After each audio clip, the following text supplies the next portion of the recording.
and there are long flows and there are short flows. For example, in S lookups in the covert channel, it goes through symmetric and asymmetric traffic, for example, HTTP, and you may notice inconsistent payloads, for example.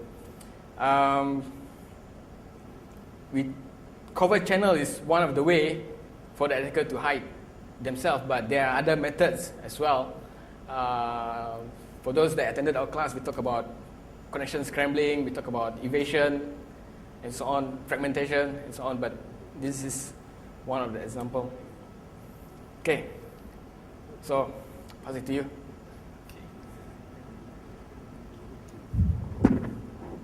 Hello. Hello.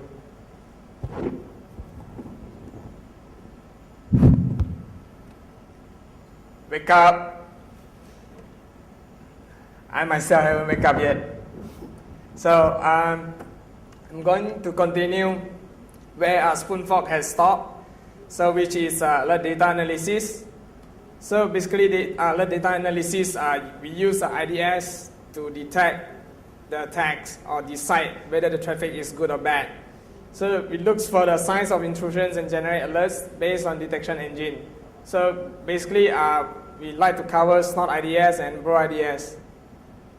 So how many of you heard about Bro IDS? Snort? Alright, so apparently Bro is not as popular as Snort. So when we look at Snort IDS is basically utilizing signatures matching engine. Okay, utilized heavily on a signature matching engine, while Bro IDS utilizes its own policy scripts. So if you want to know more about Bro policy scripts, you can actually search in a Bro website. For the Snort, it's a popular open source network intrusion detections and prevention system.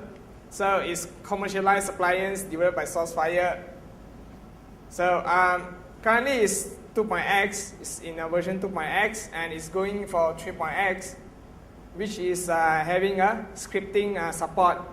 Snort 3.0, they are going to have a lower scripting support, which is just like Bro. Bro by itself supports the scripting, but they use their own policy scripts.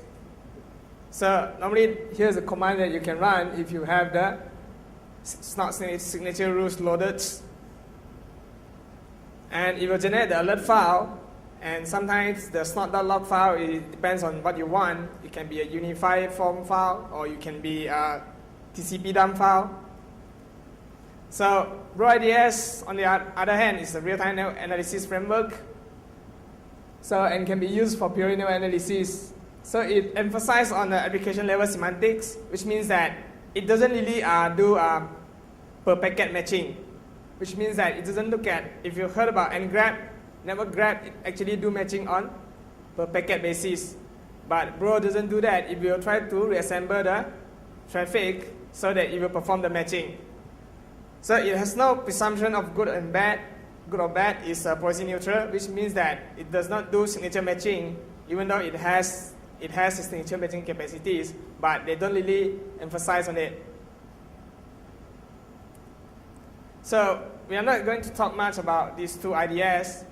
However, you can actually search the website. Okay, search in the website that it contains a lot of information, especially Snort. So we are going towards application protocol analysis. So in here, we are going to introduce things that you might want to look at. Okay, things you might want to look at when performing the application protocol analysis. Because when doing forensics, all we want is actually the files or maybe something that is transferred over the network. So focus on application protocol specification and its properties. Understand widely used protocol deeply. Identify file transfer and extract useful information. So it basically offers deeper insight into attacks and confirm hypotheses created during generic packet analysis. So it can confirm, for example, things like successful FTP transactions, or maybe there is an attachment in the SMTP traffic. So it confirms successful DNS poisonings and so forth. So to a certain extent, it gauges the skills of the attackers. Like an attacker that uses evasion techniques may exhibit a level of expertise and sophistications. This also indicates a targeted attack, as it shows that attacker is being cautious. So, for example, here is the DNS packet. So this is DNS query. Is a TXT query. The type of it is a TXT. It's a text string query. So you can see here we are using a Wireshark to open it. So if you are going to analyze a DNS traffic, okay, DNS traffic is interesting because it allows you to perform various kinds of analysis. For example, DNS forensics allow you to determine someone's behavior, which most ISP likes to do, because they know where you are serving, website that you are serving based on the host name. So they know they can actually study your behavior. That's what Google doing as well. So basically, if you want to analyze someone's behaviors, so what kind of packet suppose you log? What kind of packet suppose you log and try to collect in order to study someone's behaviors? So DNS is one, but are you going to collect DNS query, or are you going to collect DNS query response? Anyone has idea? So if you want to make sure that the query is successful, that it has a response, so of course we will look at the response, the query response. The interesting part about DNS query is that the DNS response packet always contains the query. So if you want to study DNS traffic, so if you just go for the DNS response, that's enough. Okay, that's enough. So here are some of the examples to analyze a DNS using a TCP dump T-Shark. So basically, it's like you can analyze the UDP traffic using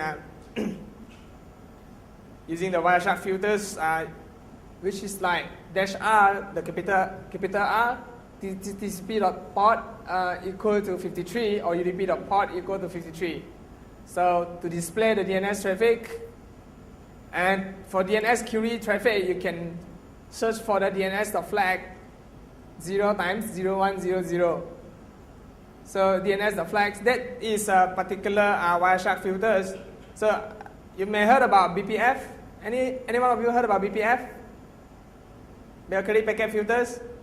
That when you use TCP dump, you are going to use it like TCP dump -R, then .pcat file, then TCP or TCP square bracket 13 close square bracket equal to 2, or UDP IP. Let's say you want to filter out the IP traffic, you just type IP. You want to filter out UDP, you just type UDP. So if we are going to analyze protocol headers itself, like for example, those lower layer protocol like TCP, UDP, IP wise, so you can make use of BPF. Unfortunately, BPF is considered old, and even though it's very useful, but it doesn't allow you to actually dig into certain offset of application traffic, which means that if you want to look for the particular offset in HTTP traffic, you can really use BPF. So that's why we always use this interchangeably by using we are using BPF if we just want to filter TCP, UDP, or IP or ICMP. But otherwise, if we are going to filter the particular traffic using for application protocol, we are using Wireshark filter. So this one is a HTTP packet. HTTP contains a lot of informations. It contains a lot of informations, especially on client requests and the server response. So to analyze the HTTP, usually we like to look at what contents inside the HTTP traffic. For example, I can use T-Shark, and then HTTP contains cookies to search for the cookies, or I can use -QZ HTTP's common state to actually look for, to actually shows the statistics of HTTP traffic.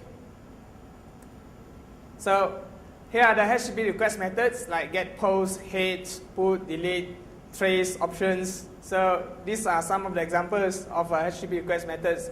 So each methods usually will tell you what this HTTP traffic is about. So the response code itself also will tell you the informations, like if it's about 1xx between 100 to 200 is informational, so 200 is successful. 3xx is redirections. I think a lot of you may face this. And 4xx is bad requests on the client side error, and 5xx is unsuccessful. So these are the response codes written by the HTTP servers for the HTTP request from the client. So common HTTP status code like 200 is okay, and then partial content 206, 30 move permanently, and so forth. So for full list of explanations, so you can read that. In Wikipedia, they have a list of HTTP status codes.